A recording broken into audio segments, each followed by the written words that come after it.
আমি খবর পেলাম 21শে জানুয়ারি, আমি খবর পেলাম 21শে জানুয়ারি নাকি হিয়ারিং এর প্রচুর ডাক পড়েছে। আপনাদের জানিয়ে রাখি, আপনারা যারা 21শে জানুয়ারি কলকাতায় শহীদ মিনারে যেতে চান তাদের বলবো নিশ্চিন্তে আপনারা চলুন।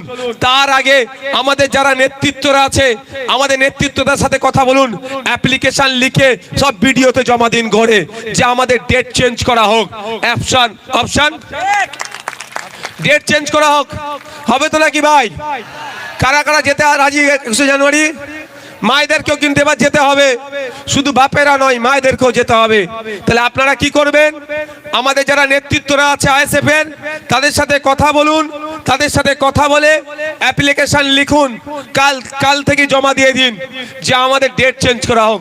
যাকে ডেকেছে সে ওই চিঠির এগেনস্টে একটা চিঠি করবে, বায়ান কি হবে সব আমাদের নেতৃত্বরা জানে, যারা আছে লিখে দেবে, আপনারা যে জমা করে বিডিও অফিসে রিসিপ্ট নিয়ে চলে আসবেন, অন্য সময় আপনাদের ডেট দেবে।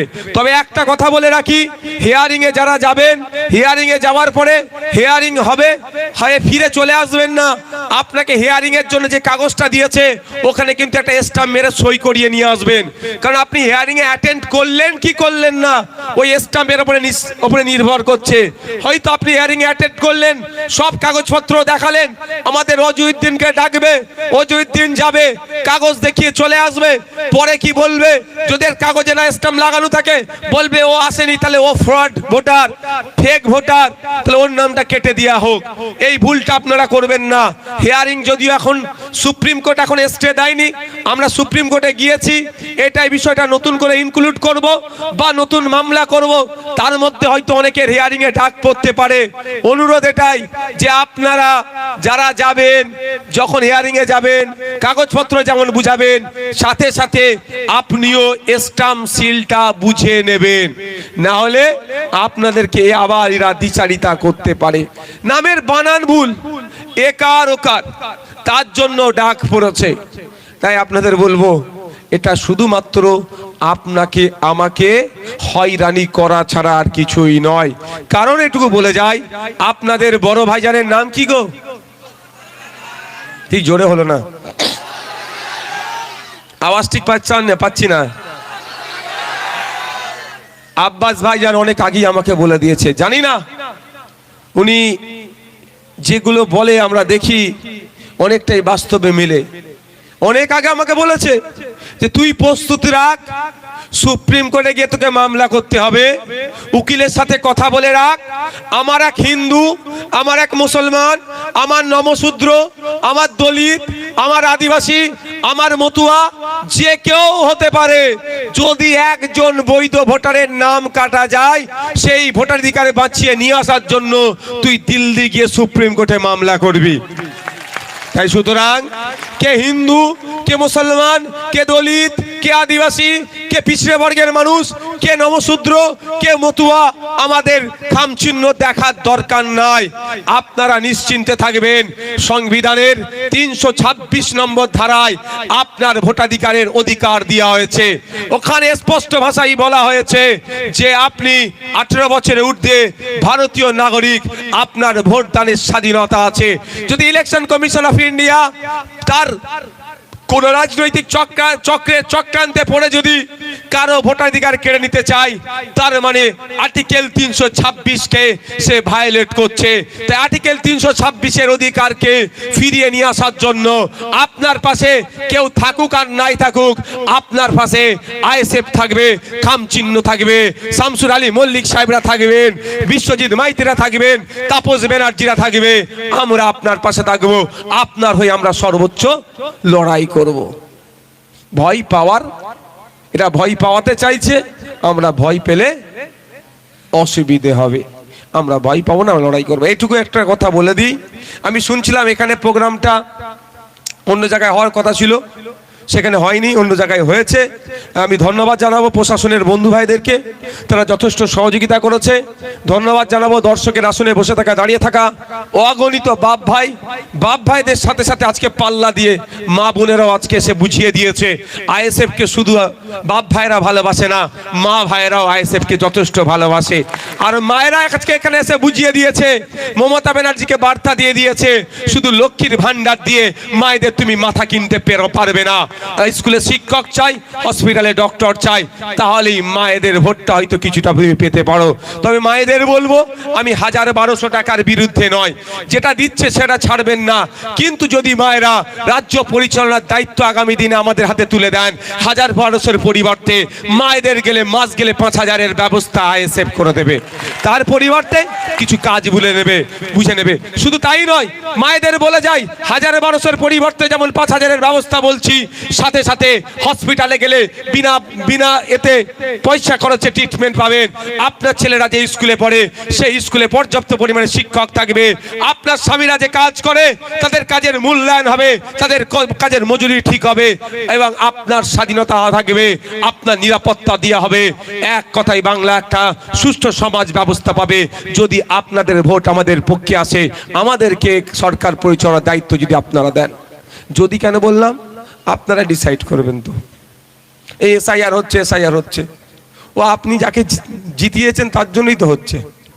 সে যদি 90,000 অফিসার না দিত, এখন হতো এসআইআর? বলেন আপনারা, হতো কি? এত শর্ট পিরিয়ডে হয় এটা, এত শর্ট পিরিয়ডে? তাই এটা নিয়ে শুনছিলাম, এখনো বাস্তব জানি না, তাও বলে রাখি, নাকি মাধ্যমিকের সার্টিফিকেট দিলেও হবে না। মানেটা কি ভাই? এই অ্যাডমিট দিলে হবে না, সার্টিফিকেট দিতে হবে। মানে ভারতবর্ষের ভোটাধিকার হতে গেলে মাধ্যমিক পাস হতে হবে? তাহলে এরকম আইন হচ্ছে নাকি নতুন? তার আগে তো পরিকাঠামো তৈরি করতে হবে ভাই। এই যে আমি এখানে এসে ভাষণটা দিচ্ছি, যদি এই স্টেজ পরিকাঠামো না থাকতো ভাষণ কি দিতে পারতাম? তো আপনি যদি বলেন যে অ্যাডমিট কার্ড হবে না, সার্টিফিকেট লাগবে, অর্থাৎ পাস করেছে মাধ্যমিক লাগবে, তার ব্যবস্থা আপনি আছেন? সারা ভারতবর্ষে, এই শুধু মোদিজির আমলে বলছি, সারা ভারতবর্ষে প্রায় 1 লক্ষ স্কুল বন্ধ হয়ে গেছে। ক্ষতি কার হয়েছে? দলিত, আদিবাসী, মুসলমানদের। তাহলে এত যদি স্কুল বন্ধ করতেন, ছেলেরা পড়বে কোথায়? এই নাটক চলছে, এই নাটককে আপনাকে আমাকে দায়িত্ব নিয়ে বন্ধ করতে হবে। তাহলে 2021-এর আমরা বিজেপি তৃণমূলের বাইনারিতে পড়ে গিয়েছিলাম। বিজেপি নাকি এসআইআর করে, এনআরসি সিএ করে তাড়িয়ে দেবে, ভোটটা লুট হয়েছে। আবার এসে দাঁড়াচ্ছে 2026, এসআইআর করে ভোটাধিকার কেড়ে নেবে। তুমি আমাকে ভোট দাও, আমি তোমাকে ভোটাধিকার ফিরিয়ে দেব, এর নাম করে নাটক চলবে। তাই এদের ফাঁদে পা দেবেন না। আমি আপনাদের বলতে চাই, কারো আশীর্বাদে, কারো অভিশাপে না আপনার ভোটাধিকার চলে যাবে, না ভোটাধিকার থেকে যাবে। আমি দ্ব্যর্থহীন ভাষাই বলছি, মোদিজি হোক আর মমতা ব্যানার্জি হোক, কোন ইল্লিগাল ভোটারকে তারা লিগাল করতে পারবে না। ঠিক একই ভাবে মোদিজি হোক আর মমতা ব্যানার্জি হোক, কোন লিগাল ভোটারকে ইল্লিগাল করে আটকে রাখতে পারবে না। দিনের শেষে সংবিধানকে সামনে রেখে তাকে লিগাল প্রুফ আমরাই করে ছাড়বো। তাহলে ভয় পেয়ে যাবেন না। শুভেন্দু অধিকারী বলেছে ভোটাধিকার কেড়ে নেবে, আর মমতা ব্যানার্জি বলছে ভোটাধিকার দিয়ে দেবো। কারো ক্ষমতা নেই, কারো ভোটাধিকার কাড়ার ক্ষমতা নেই, কারো দেওয়ার ক্ষমতা নেই। দেবে কে সংবিধান, কাড়বে কে সংবিধান। ভারতীয় হতে হবে, 18 বছরের ঊর্ধ্বে হতে হবে, আপনার আবার ভোটাধিকার পাবো। আর ইল্লিগাল যে আছে তার সাথে কোনো প্রশ্ন নেই আমার, যে ভারতীয় নয় তার আমি ভোটাধিকার নিয়ে চিৎকার করবো কেন ভাই? আমি দায়িত্বশীল নাগরিক। কিন্তু আপনাদের ভয় দেখানো হচ্ছে, ভয় পাবেন না। হয়তো সামনের দিনে, আগামী দিনে আরো হয়তো লড়াই হতে পারে, আসতে পারে, গণতান্ত্রিক প্রক্রিয়াতে লড়াই হবে। তবে বিভিন্ন জায়গায় দেখছি প্রতিবাদ হচ্ছে, প্রতিবাদ হওয়াটা স্বাভাবিক। আরো বেশি বেশি করে প্রতিবাদ হবে। কি বললাম? আরো বেশি বেশি করে প্রতিবাদ হবে আগামী দিনে। এই দেগঙ্গা এআরও যিনি আছেন, ইআরও বা এইআরও যিনি আছেন, সেই অফিস ঘেরাও হবে গণতান্ত্রিক প্রক্রিয়াতে, এটাও আমরা বলে যাচ্ছি। তবে শান্তিপূর্ণ, কারো কথাই বার খেয়ে কিছু ক্ষতি করে ফেলবেন না। আমি বললাম আপনি গেলেন বিডিও অফিসের গেটটা ভেঙে দিলেন। ওই বিডিও অফিসের গেটটা আপনার আমার ট্যাক্সের টাকায় তৈরি হয়েছে। ও আপনার আমার সম্পত্তি, রাষ্ট্রের সম্পত্তি মানে নাগরিকের সম্পত্তি। ওই গেটটা আবার সারাতে হবে তো। ওই গেটটা সারাতে গেলে যে টাকাটা খরচ হবে সেই আপনার আমার ট্যাক্সের টাকা দিয়ে সারাবে। ওটা আমার আপনার সম্পত্তি, আমি আপনি ভাঙবো কেন? তাহলে হিংসায় আমরা জড়াবো না। আমরা কি করবো? ঘিরে বসে রাখবো। জবাব দিতে হবে কোন লজিকে তুমি আমার 4 ভাই বোন, তুমি আমাকে 6 ভাই বোনের ডেটা পাঠিয়েছ। বুঝতে পারছো না? জবাব দিতে, যতক্ষণ দিতে পারবে বসে থাকবো, ঘিরে বসে থাকবো। কোনো হই হুল্লোর কিছু না, হইও নয়, ঝগড়া ঝামেলা নয়, বসে থাকবো। আজকে আমি একটা পোস্ট দেখলাম, এবার এই 6 ভাই বোনের নিয়ে না যারা বিকৃতি মস্তিষ্কে চলছে, ওরা কি বলছে মুসলমানদের সমস্যা হচ্ছে, ঘোড়ার ডিম সব পাখি মাছ খায় আর মাছরাঙার দোষ হয়। বলছে মুসলমানদের সমস্যা হচ্ছে।